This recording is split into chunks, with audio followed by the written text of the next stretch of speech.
Here on FX Panthera, this pellet probe used on dynamic action. The pellet probe, it works great, but it needs some improvement, and I'm gonna show you the areas I think need to be changed. First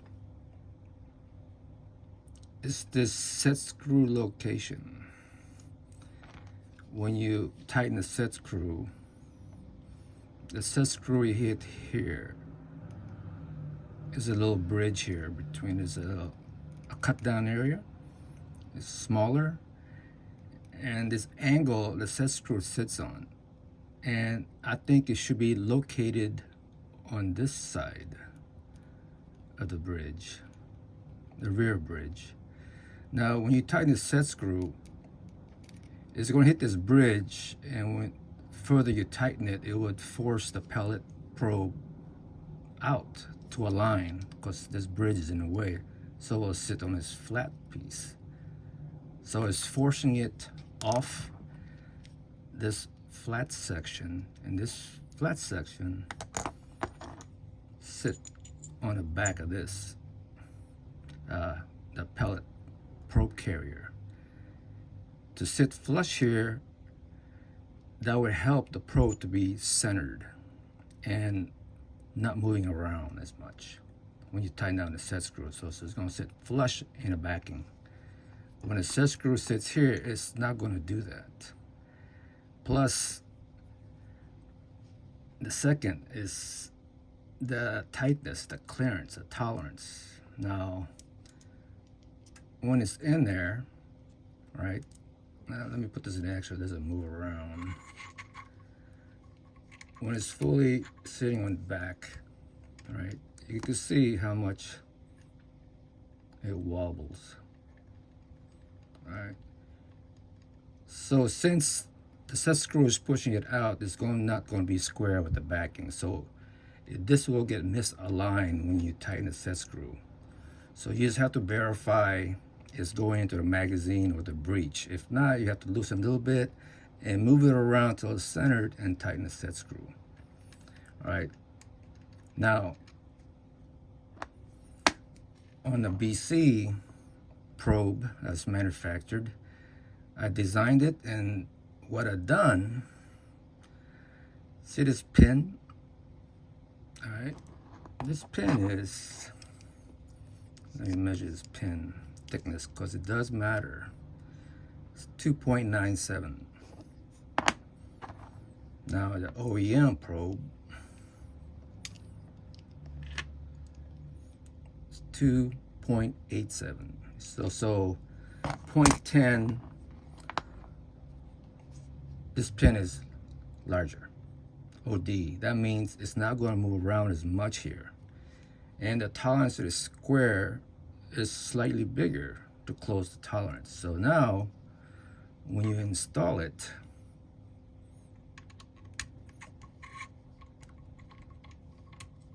kind of have a, when you push it in, it doesn't move. It's moving from the action. If I prevent it, it doesn't move. So since the bridge is tapered, it's going to force the probe on the square of the backing, so it is flush and make it more solid and perfectly aligned. All right, this particular probe is designed for a pellet. As you know, you don't want to keep adjusting your rake pressure and your macro adjustment, the micro, and everything else to detune trying to shoot a pellet, because if you don't, it's so easy to overpower a pellet because they had a certain sweet spot. Most of the time, past 900, it's starting to get unstable. And if you don't adjust everything on this gun for the speed, for the pellet that is more accurate, it is going to overpower. Sometimes it will crack the sound barrier if you don't power down. To minimize that, I designed this pellet probe with the top nozzle is a lot smaller. It's kind of choked.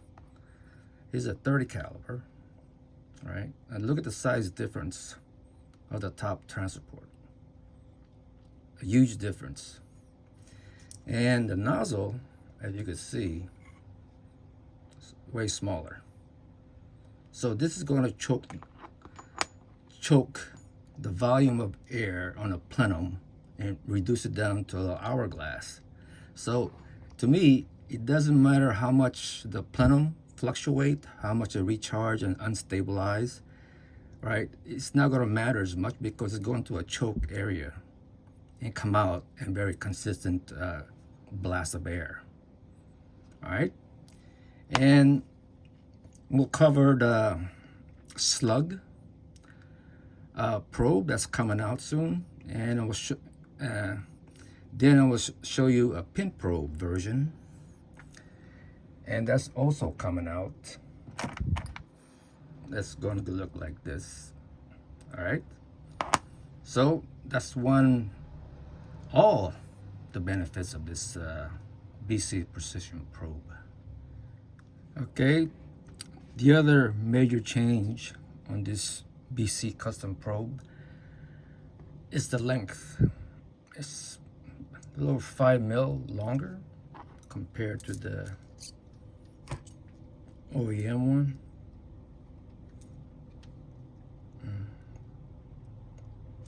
See the length difference?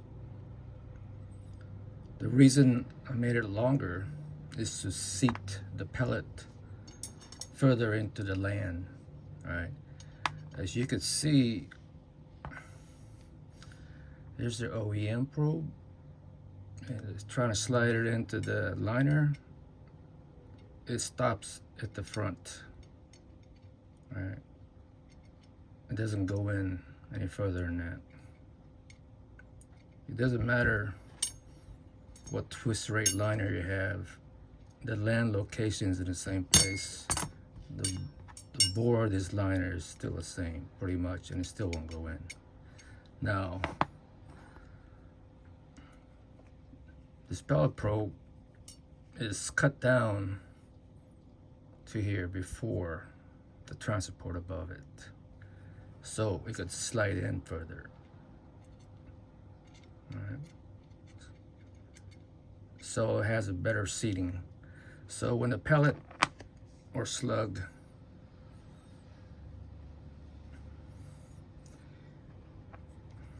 push it in,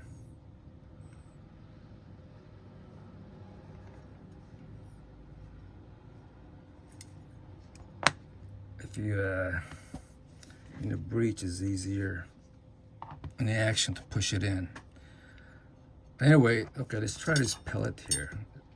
It needs to be on a vise to push it in manually. The pellet's a little easier. There's not much mass there. All right, so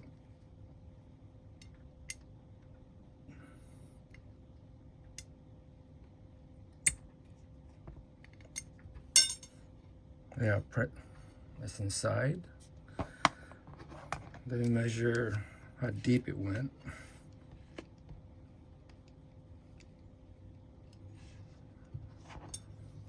I went a little too far in pushing it in, but it went in 8 mil deep inside the liner.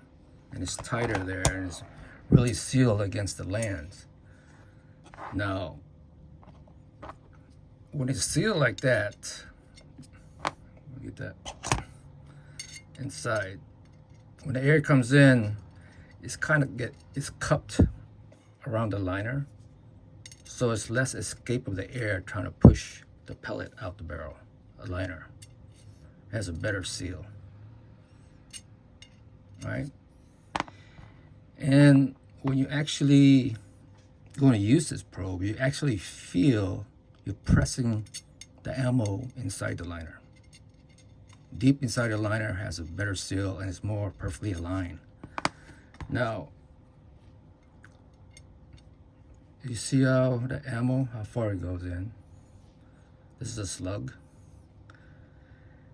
And the OEM probe kind of stopped before about right there. it sticks out. See how far it sticks out? So that means that portion is not only completely sealed and not helping the alignment of the slug going inside the liner.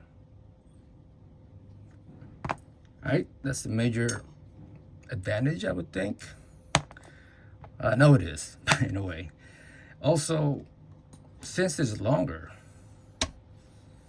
now the probe, when the handle is cocked, there is actual BC probe is flush or actually a little bit recessed inside the action.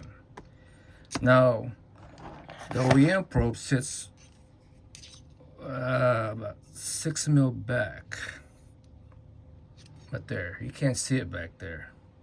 Now, I seen guys, I heard of guys actually lost a slug down this hole, and they actually had to remove the whole bolt action just to get the pellet out. Dropping it in there, I don't know how he did it, but it does happen. So that will eliminate that. Yeah, it's kind of odd. To me, the only way it would happen if it's shooting in an angle and you had a loose ammo in a magazine, he's kind of trying to cock it, it falls down there and slides down. You got me. So that's the only way I think of it would happen. But it does happen. All right. We'll catch you on the next video. You'll be on the slug version. So this will be a bigger transport hole and way larger hole to get more velocity out of this choke down one. The choke down one, it will slow down the speed. You know, it varies between 50 to 100 feet per second. Depends what type of ammo you use, how much lead contact on the liner. It dramatically slows it down. All right, and the slug one, like I said, it'll be opened up, and the key advantage is inserting the ammo or this probe further into the liner. All right, then we'll discuss the pin probe. Is the way it's designed, and I'll show you the number difference because this comb helps out to divert the flow of pressure, air, out the front better. All right, this pin probe cannot be the same length as this probe because inside the magazine, right, if it's longer, if the pin knocks off, it clears the magazine, right, the carousel will close and the carousel will stick in between this, right, and you cannot go any further into loading the pellet or ammo inside the liner. All right, we'll cover that later in the next video, but there'll be more videos to come, so we'll catch you in the next video.